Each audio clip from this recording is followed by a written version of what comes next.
Just to say, I'm really sorry I can't be with you, although since I've just had eye surgery, you really would probably rather not look at me at the moment. But all I have to say, okay, is that meat magic is one of those extraordinary ideas that once you've spotted it, it seems obvious in retrospect.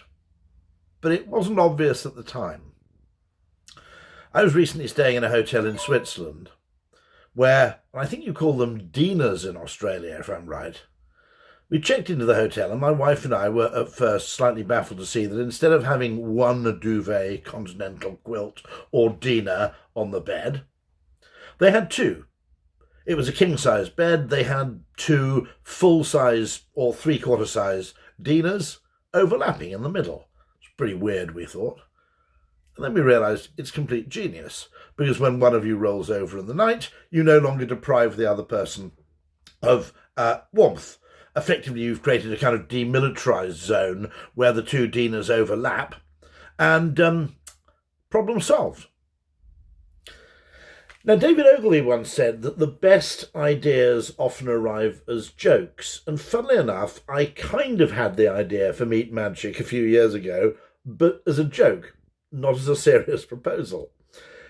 And what it was is we were discussing why it was that we all had to fly out to Frankfurt to pitch to a client when we could do the thing perfectly easily over a video call. And the point was made. It said, look, problem there, which is that if our competitors fly out to Frankfurt and deliver the thing in person, having got up at 5 o'clock in the morning, gone to Heathrow and burnt a load of carbon actually getting there, they'll look really committed and we'll just look lazy. Okay? And my joke suggestion was, well, why don't we do it over video call, but basically burn £50 notes for the duration of the call so that we prove we're as willing to put money, to commit money to this venture as the people who bought air tickets. Okay? And everybody laughed.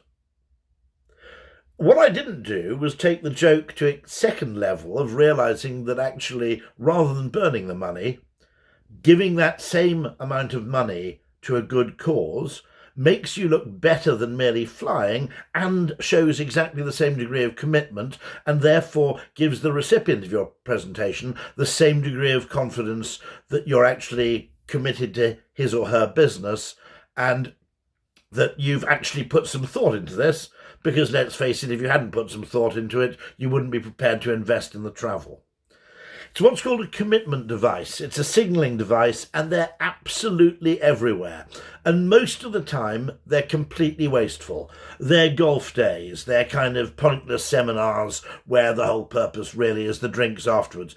The entire B2B business world is absolutely riven with this stuff. It's riddled with it, and there are billions of pounds spent on it. If you can just get a few percentages of that to go into worthwhile causes instead, while still doing the job of proving commitment, well, all I can say is you're really onto something. I can't wait. Thank you, and have a great lunch.